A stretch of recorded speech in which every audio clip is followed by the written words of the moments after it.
Assalamu alaikum wa rahmatullahi wa barakatuh. Welcome to the series, What Happens After Death. So, yesterday we were speaking about the believing pious soul versus the unbelieving impious soul and what happens immediately after death. Death is very easy for the pious soul, very difficult for the impious soul. When the pious person's soul is leaving his body, he longs to meet Allah. The impious, he hates to meet Allah. When the soul leaves the body, the pious praises Allah. The impious is begging for a second chance to get back to the world. The eyesight follows the soul as it departs from the mouth. The angels make dua for the pious soul. They curse the impious soul. Then the pious soul is shrouded in the shroud of Jannah, and the impious soul in the fabric of Jahannam. And the pious soul gives off the best smelling of musk that ever existed on the surface of the earth.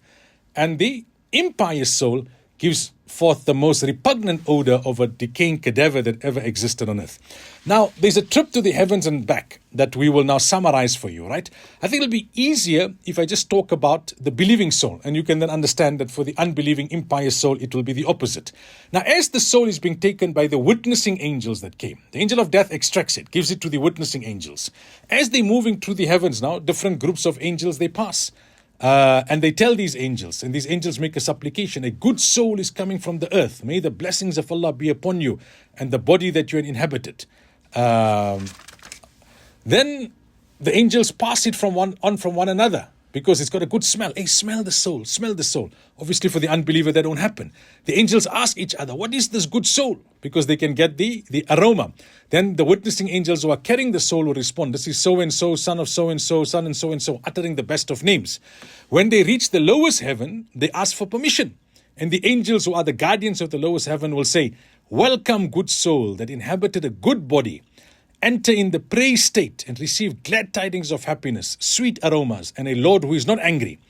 The gates open and they enter into the lowest heaven.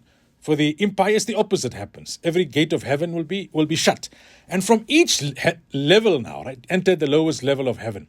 The angels will say, the guardians of that level, the soul is welcome in every heaven until it reaches the seventh heaven, which is beneath the throne of Allah Tabaraka wa Ta'ala. And at the gate to each heaven, they will ask, what is this beautiful scent coming from the earth? The most elite angels of each heaven will escort it to the higher heaven until it will now meet with the souls of the believers. And we'll discuss that in more detail afterwards.